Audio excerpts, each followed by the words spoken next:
This is Restless.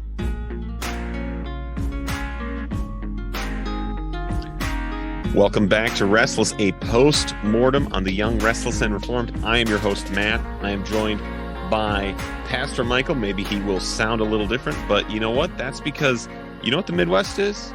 It's young and restless and reformed. And Pastor Michael, it is really, really cold, is it not? It is so cold today. That's the only reason why I might sound different. It's just brutally cold. It's today, so cold. When I was driving in, it was a solid negative 14 degrees. So that is what we have to deal with here. And it was just the kind of day where we're running late to everything. It was just that kind of day. I think everybody it must be the cold. Yeah. It's the kind of day where every single thing I did, I was running late, I was behind, I didn't finish. And so here we are. I don't have my good recording microphone and we're running late. But nobody else knows that because you're going to get this episode tomorrow, unless you don't. Yeah. and then it's the cold. It's the cold. It's the cold. I was running so late today that the battery died in my van from the cold. So, and then I went out in that beautiful negative 14 degree temperature to install a new battery in my vehicle. So it has been a cold day, but I am ready to warm. That's what you have to do. I'm ready to warm up with some Winsome Winter, some nice winter wine, and go back to 2 Peter, because Pastor Michael, we are 2 virtues away from completing this look at a couple verses in 2 Peter that has been a great joy. And so, Pastor Michael, will you read us a couple of those verses from 2 Peter 1 up until our current virtue, and then we can take it away from there? Here we go. So this is 2 Peter 1. I'll just start in verse 5. For this very reason, make every effort to supplement your faith with virtue, and virtue with knowledge, and knowledge with self-control, and self-control with steadfastness, and steadfastness with godliness, and godliness with brotherly affection. So this week we are talking about supplementing your faith with brotherly affection. And Pastor Michael, we've had all these nice snappy lines that we've been saying use brotherly affection. What is our line for this week? So we were running behind, people. It's really cold here. And we feel like we couldn't come up with a really great one. What we have right now is this. We're talking about brotherly affection, not family defection. So brotherly affection, not family defection. Now, if you're listening to this and you think, wow, that's not near as good as piety, not pietism, virtue, not virtue signaling, or any of the other ones we've done, you might be right. You may or may not be right. We're not going to admit one way or the other right now. That's right. But if you can come up with a better, catchy tagline for this particular piece of the virtue list, we will gladly give you a piece of merch. So if we think it's better, and it literally just matters if we think it's better, we will go ahead and give you a piece of the Restless Store merch. So let us know if you have a better idea. That's right. So it's based purely, just so everyone is clear, it's based purely on our subjective opinions.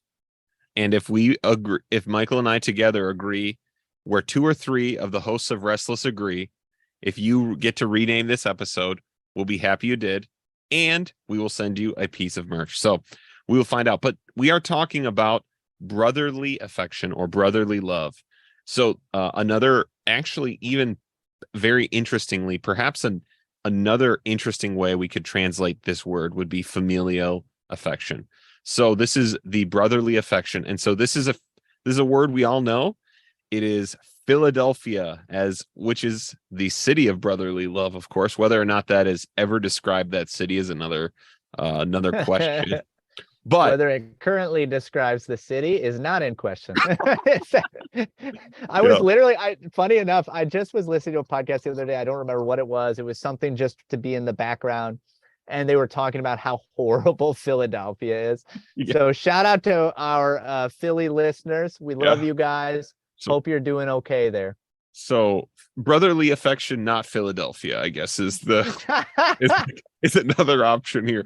So what this actually this word had again, like most of these, as we've said, what's very interesting about the virtue list in Second Peter is that they come with all this import from the surrounding Greek culture, and that Peter is saying that what Christ has truly born in you and that you've received by faith can actually accomplish righteousness, can actually produce these virtues in you. And one of those things is brotherly affection. And so this was the kind of affection that was viewed as incredibly positive, and it was the kind of thing a moral person would do towards his family members. This is how a moral person in Greco-Roman culture treated their family. It included acts of kindness and generosity to their kin. Christian literature, again, well, as we've also noticed, while all these virtues have import in the surrounding culture, Peter always has a very specific, we see them in the scriptures used in a specific Christian way, right? There's usually something, right? And this is what's interesting about is the Christians are often described to have this towards other Christians. The application of Philadelphia love was abnormal because the Christians would practice this and show this to people outside of their physical family, right? And so Christians showed Philadelphia love. They belonged and showed brotherly affection to those in the church. So, Pastor Michael, what do you think about considering this virtue as we begin? Yeah, I think that's good. I think it's good for us to see how Peter is using these terms as a way to, and the rest of the New Testament does as well, right? Especially with, well-used word like Philadelphia. But to think about the way in which this was already, in a sense, visible and practiced amongst people, right? Or at least it was supposed to be. It was known. It develops as an idea because this is how you treat certain people within your family. And so, think about just the way that someone might provide for their family, right? Their siblings, their near family, even extended family, right? If somebody is, more well off and they know that there are those in their family that are in need, well, they're going to help them with some of those needs. If they're in need of work, right, they're going to work to make sure that they can get that sort of thing. In other words, they're kind of going out of their way, in a sense, to work for the benefit of these others. And I love what you said there and mentioned how, the New Testament applies this term, which was pretty particularly about the specific family unit. That's not right. Unit like we use it, right? Not nuclear family, but like to household, kin relationships, households, etc. And it actually expands this, right? It goes beyond that. And isn't this just like God? Isn't it just like the Lord, where it's not saying, and I think we should get into this, right? This is the, brotherly affection, not family defection. It's not saying love less. It's not saying, hey, you've been devoted to your physical family. Stop doing that and come over here and devote yourself to this instead. Yeah. Actually, it's saying, look at this love that you show to those who are like you and close to you and tied to you in various ways. Now, we're also like that in the church, right? The church has that same kind of love. So it expands, right? God, that's what God's love is like too. It's just more and more, right? The more you love, the more love you have. God is love. And so this very idea of expanding that out, moving that out, I think is just really fitting. Yeah, I do think it is important because now, obviously, we're not going to develop a full theology of how the Bible embraces the natural family and how the church, what role the church has in that. But I do think one way to think about this in a fairly simple way is if the love you're supposed to share, if this virtue is something that's supposed to overflow into your relationships in the church, it's going to be very difficult for that to happen if that isn't already happening in your own family. Now, of course, I'm just imagining dear objector in my ears. well, there are people without such families, or Yep. there are extreme cases. Yeah. And indeed, the Bible actually cares for those extreme cases too, because in the first century they were called widows Yep. and true widows, right? And Those orphans, right? Widows and widows orphans. and orphans, right? And so we should expect ourselves, we should see that the church is in a place for that. But for the vast majority of us, this kind of brotherly affection is going to need to grow in our family so that so we even know what it means, right? We Yeah. can't, if you have no sense of brotherly affection, familial love in your own family, when I say bring that to church, what could you be bringing, right? Mm. It's a complete, it would be complete confusion. I think that one of the things I think about when we hear this kind of warmth of familial love and affection, one thing I think about often is what that means in regards to that this is a kind of virtue that takes us beyond just duty. Because again, Michael and I think, again, in fighting against pietism, a lot of these kind of very subjective things we would have staked the Christian life on, we've just come to see that there's a lot more objective, a lot more the outward, right? These kinds of things. But we do still see here, this is familial love and affection is more than duty, right? Yeah. Even with the things the Romans associated it, acts of generosity, right? Mhm. That's beyond just providing for your family, right? These are things, these are shows of love. And I do think especially it is something that we do need in our own families, that, right, in many ways the family unit, as it does in so many ways, serves as a training ground for this. Yeah, even thinking about that, so you have these two sides of it, right? This is not just doing the bare minimum that you're supposed to do necessarily to help others. It's also actually having a kind of affection for them.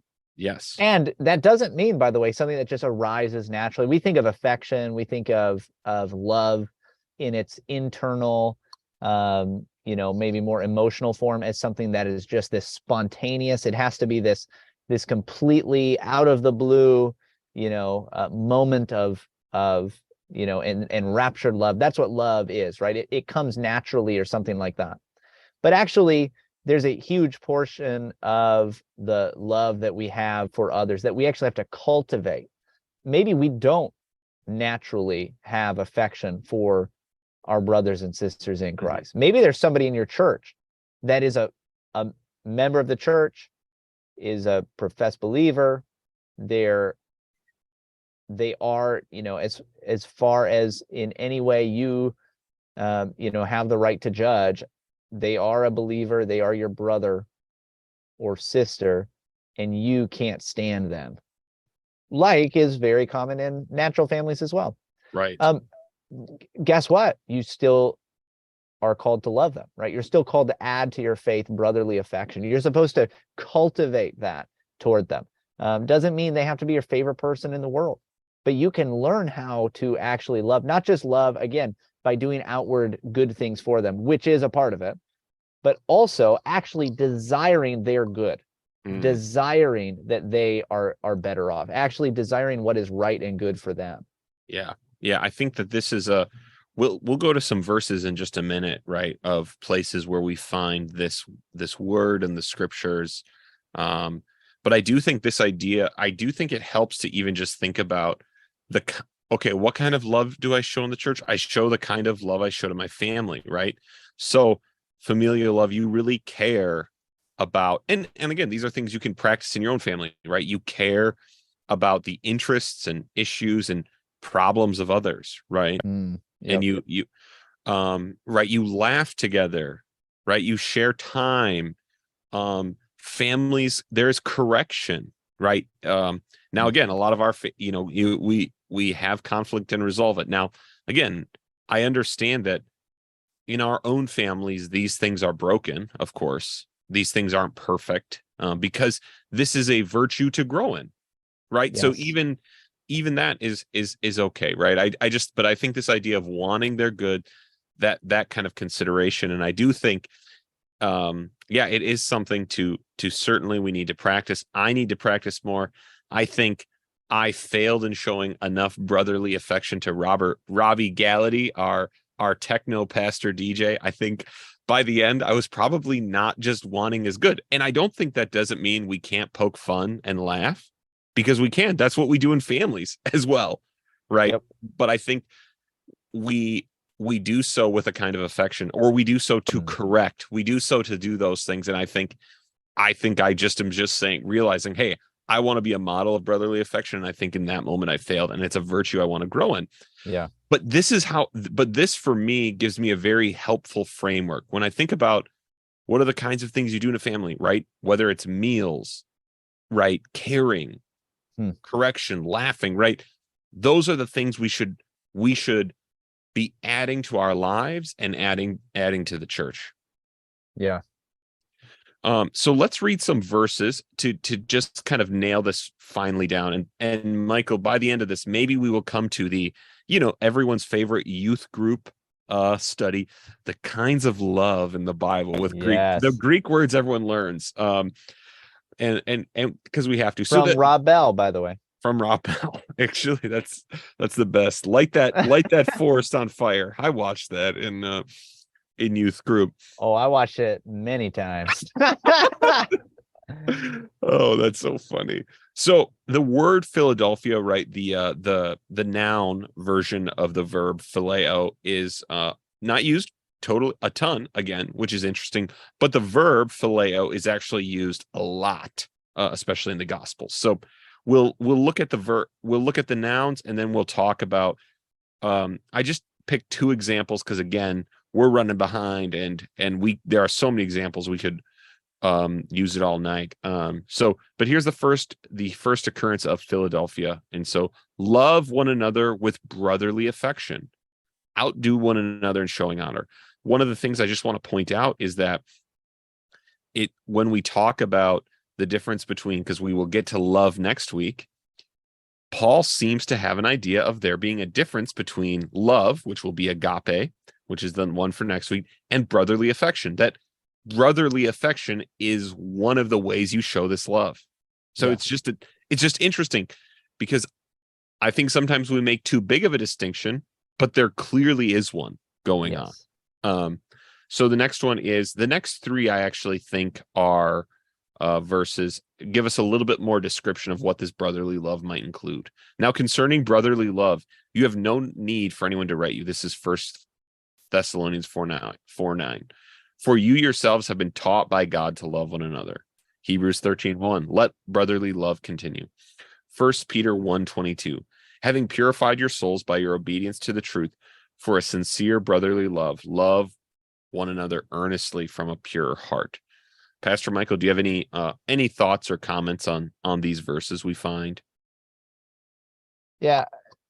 I guess the one thing I'll just, add again is that this is something that is commanded repeatedly, right? Like Yes, this is it's commanded, encouraged, but commanded.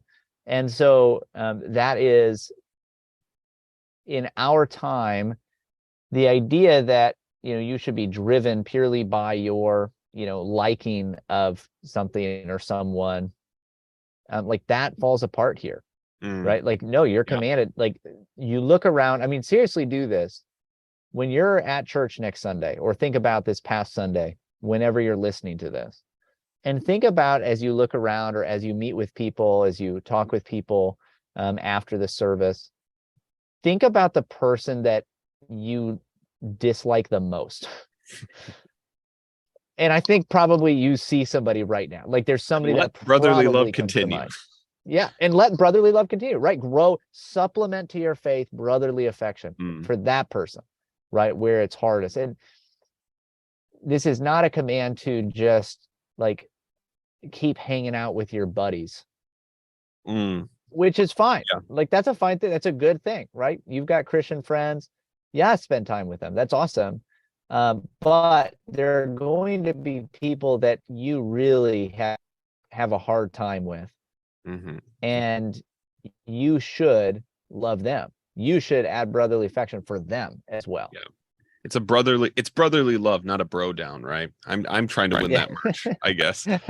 Um, but yeah, right. That even right, Thessalonians saying that this is something that's taught by God, right? Only God has the authority to command your heart, like command like your internal being, but he does have the right to command that of And he you. does all the time. And he does all the time. And Wait a minute, man, but I'm just like this. right. Right? I know. This is who I am. I can't help it. Right. Guess what? Evidently God doesn't care. Like evidently God doesn't care about you thinking that way or feeling that way. Right. He says, no, stop it, change, right? Like brotherly affection. Right. Isn't the whole reason we believe in the internal regenerative work of the Spirit because your soul actually does require the work of purification and that Man, you need a new pure heart, right? Like this is so good because name a sin and man, everywhere right now we are trying to justify our sin by saying, well, it's an internal desire that I have. right. It's just part of who I am. And Yeah. God says, well, that who you are is supposed to be dead in the grave because you died with Christ and you've been raised with him. And the Holy Spirit that dwells within you, guess what he produces? Brotherly affection. Yeah. Yeah. So let me read two verses that use the word phileo, and they use them two very interesting ways, because the one thing obviously we don't want to do is we don't want to do the garbage word studies, right? Where it's like, oh, I found the Greek word and now I use it like a magic trick. And so I want us to look at a little bit of the kind of the variety, the way this word gets used. Because again, I think the bad way you learn the different words for different Greek words for love is that like phileo only refers to this and agape, like that there's no overlap. And I think that that right, agape is always just God's love. And I think that there's some issues with thinking that way, though there might be some truth. We will think about it in a moment. So this is in Luke 22:47. I think this is the most interesting use of phileo I found in the New Testament. It said, while he was speaking, this is Jesus, there came a crowd, and a man called Judas, one of the 12, was leading them. He drew near to kiss him. And you're like, well, where's the word brotherly affection there? Phileo is also used for kiss and greeting that way. Interesting. Yeah. So right, it's this like it's the greeting of right. It's a familial greeting, right? And so it came to connote kissing. But obviously, think of how that would be translated. It'd be so interesting. Obviously, we shouldn't translate it this way because it's referring to this action. But he came near to love him like a brother, right? Like that just to the original reader, that's just like the ultimate knife twist by Judas, right? Like he's it adds so much to the understanding of Judas actually betraying Jesus with a kiss.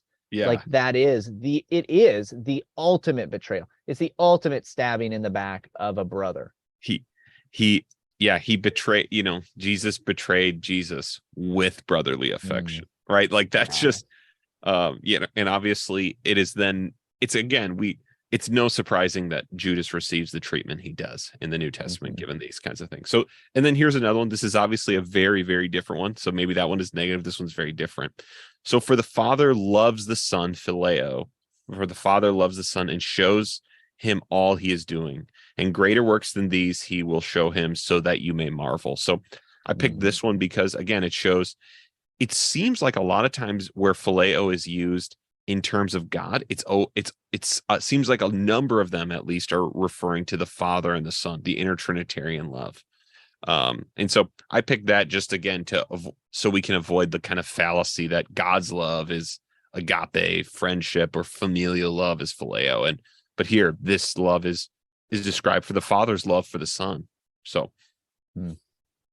so Pastor Michael, before we get to our final question, I have one example that comes to mind that I think will be interesting to our listeners. What are ways, either examples or thoughts of how we can treat other Christians with brotherly affection, in the most positive sense, of course, not like Judas. Right. Not betraying with it, right? That's right. So what you have there actually is one way that you that teaches us, I think, actually, how you might not do it. Maybe not in such an extreme degree, but how often do we do the like physical thing you're supposed to do, right? The outward action that Right. you're supposed to do, but behind it all is actually just like a crappy attitude. Right. Right. I'm going to go and help this person because I know I'm supposed to, but I really can't stand them. I can't stand spending time with them. No, the way that you're supposed to actually approach others with brotherly affection means that you're supposed to cultivate like an actual for them, an actual care for them, an actual desire for their good, for their benefit. And that can be really hard when you have obnoxious or annoying people around you. And guess what? If you go to a church, you probably do.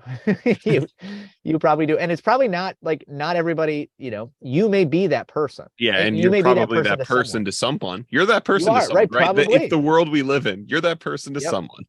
Totally. And there may be certain personality types or just like the way somebody's voice sounds or how somebody looks or just, certain mannerisms they use that just drives you crazy. And somebody probably thinks the same way about you. And that's okay as long as that's not a barrier to love.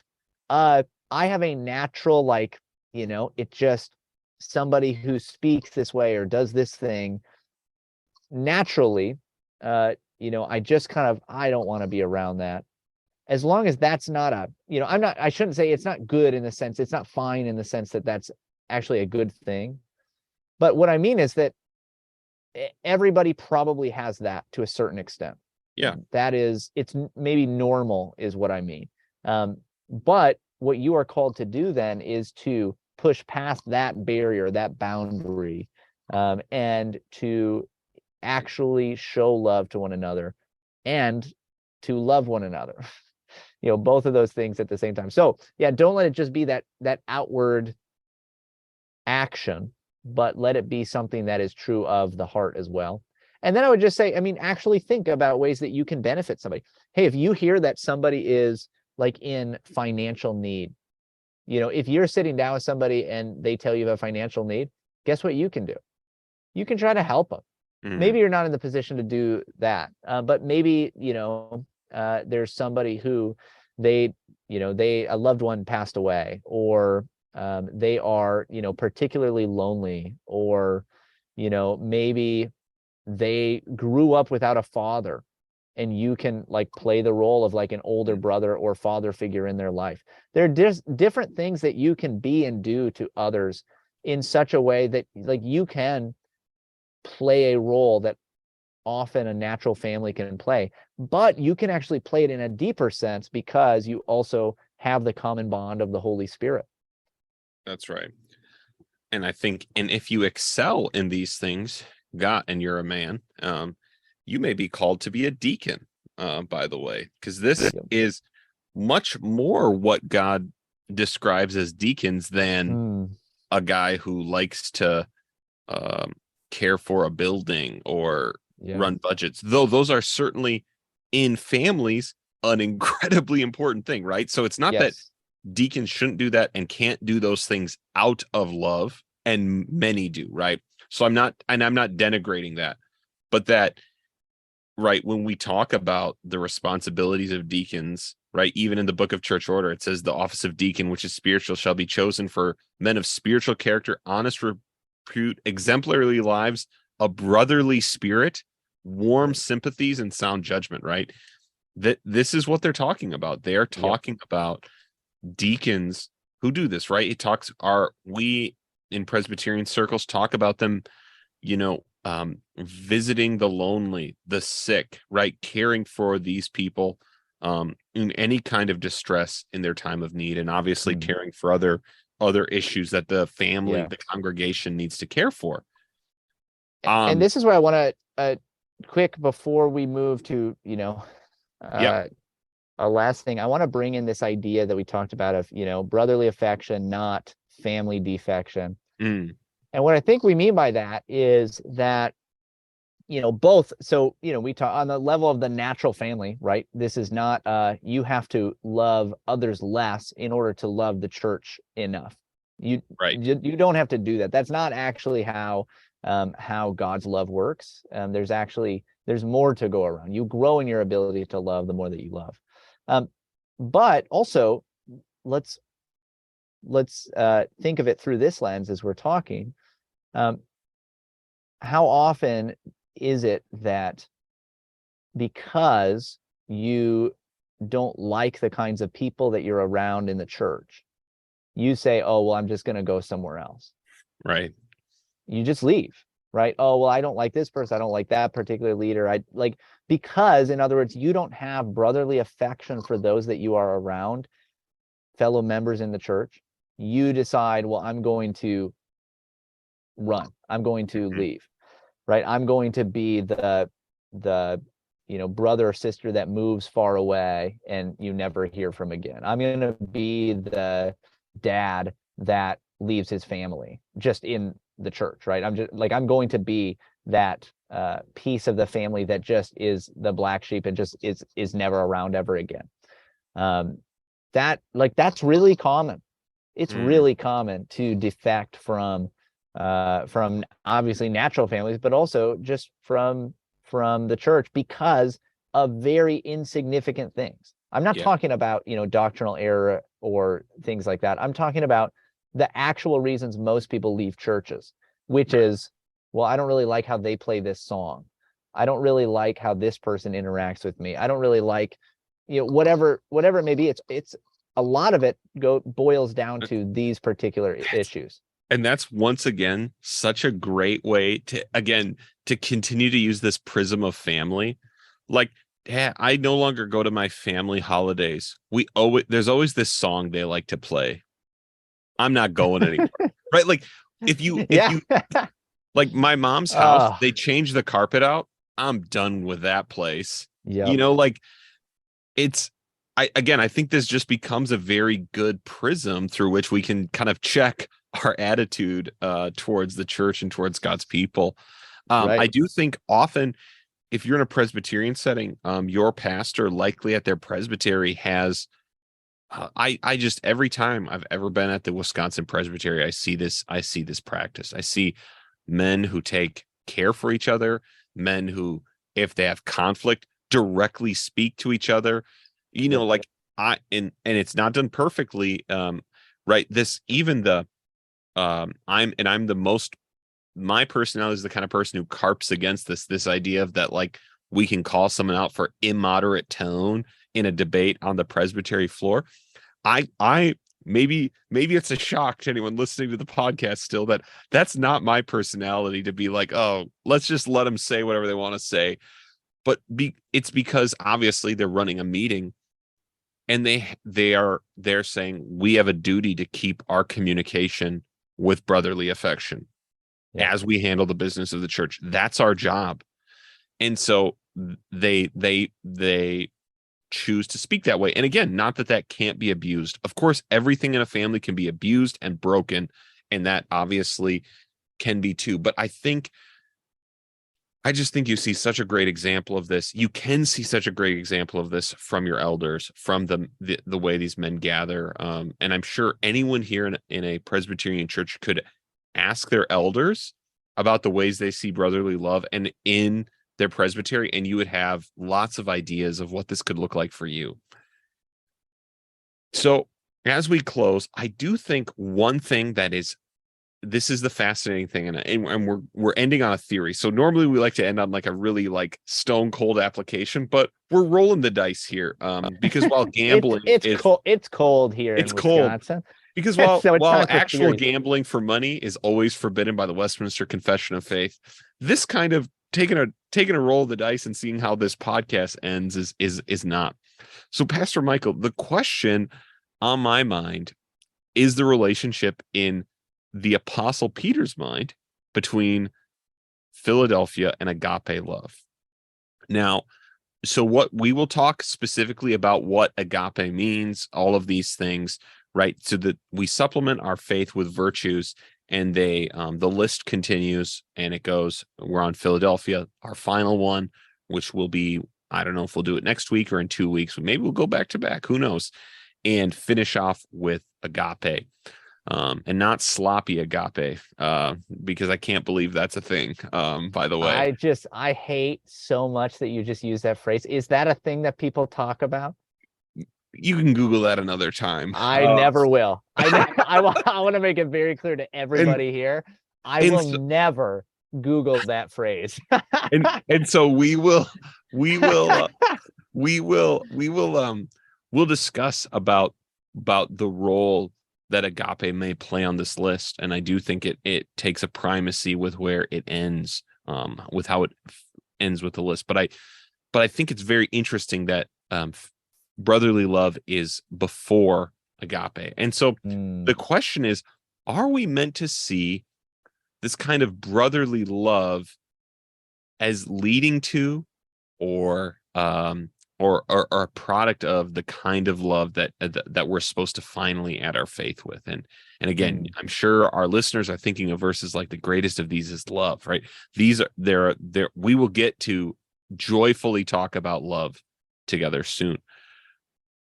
But the reason I think there might be something to this even more so, at the end of John's gospel, when Christ confronts Peter, Jesus asks Peter, "Do you love me?" And 2 times Peter uses the term phileo to tell him, "I love him." And now some people say we make too big of a deal, which is why at the beginning of this, I showed there is overlap, right? They weren't saying 2 different things. It's there is an understandable overlap semantically. But then the final time, right? And Jesus wants the response with the agapo, the Greek verb there. And now we have Peter's writing where he's describing the building of Christian virtue, and he ends it with these 2 things. And so this is a hunch. So as some people know, this list came out of a seminary study I did on these and the Greco-Roman background. This is not something I thought of at the time. It only hit me very recently that this could be a parallel. Pastor Michael, overall my theory, and overall what we might be thinking, and again, if we do think this might be a great cliffhanger for our last of our 2 Peter series coming up.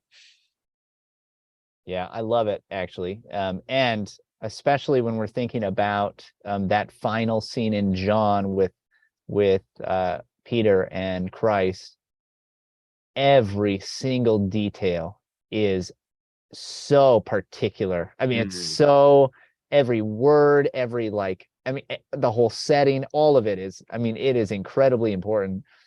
And so, I think it makes sense. And we'll talk, like you said, we'll talk about it more, but the idea of this kind of love, which is good and right and natural, so natural that even the pagans had it among their virtue lists, right? Amongst what it means to be a moral person. Peter and, the Holy Spirit through him doesn't say, hey, get rid of that. Right? No. Okay. That's a good thing, right? But brotherly affection, not family defection, right? Like, nope, it's good. Brotherly affection, good. Add into it this level that we have throughout the New Testament, this love for the church. But those natural affections are in many ways, I think, maybe you could say a training ground, or a beginning place for many.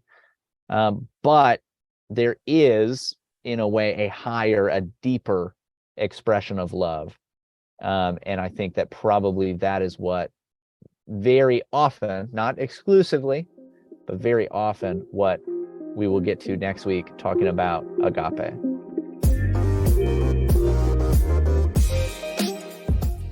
All right. Well, thank you, everyone. This has been Restless, your Midwest Young, Restless, and Reformed podcast. Pastor Michael, they need to rate and review this thing, don't they? You need to rate and review. Do you know that we are apparently a top 2% podcast on listener notes? Listener notes, listen notes. It's something like that. And that's evidently a pretty cool spot to be. You know what we're not the top 2% in? Podcast reviews. So if you have not reviewed this podcast, which is a lot, I mean, it is the vast majority of you listening right now, it actually helps us reach new people. It helps things like this study in 2 Peter get to people that otherwise would not see it. So if you're willing to do that, we think it'd be great. Another thing you can do is just share the show with a friend. Pick one friend right now. Who needs to hear about brotherly affection? Who do you think is not a good friend to you and doesn't show you brotherly affection? Send them this podcast. Yeah, I have no idea. I have no idea what the interplay is, because Jesus and Peter, they trade off the word they use for love. There's something there. I don't think there's something there. I don't know how to work it out either, but there's it's something. Yeah, like I said, I'm not sold for sure, but I do think that there's something to this more almost natural. And I do think I think you're kind of getting at probably the connection. So it's this, this is seen in Roman society. And now we're going to get the final thing is the way Christ has loved you, right? Like it's this, it's that higher, there is a higher and deeper love. It doesn't mean that this is not great or that it doesn't overlap with, right? Connect with is fulfilled in this higher love, but there is a higher love. Yeah, actually, interestingly, give me a higher love. That's right. Da, da, da, Yeah, it looks like the last time, it looks like, and then it's so fascinating because I think the last time they use the term love in it is they both use the Philadelphia form. And then, of course, the fascinating thing is then we get the disciple Jesus loved again. And I wonder what form of love. And then that's agape. So it's this. Wow. It's this, there's something. Yeah. There's something going on. He turns to the disciple. It matters.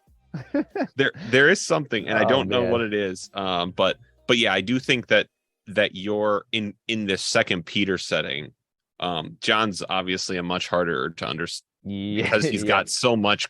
John is as much going on in his gospel as he does in the apocalypse, but we just, we don't give him credit for it. But all right, man, I got to upload this podcast. Maybe I'll leave this little thing on. We'll let the music die and let this all fade back in. So sounds good. All right, cool, man. Peace. Yep.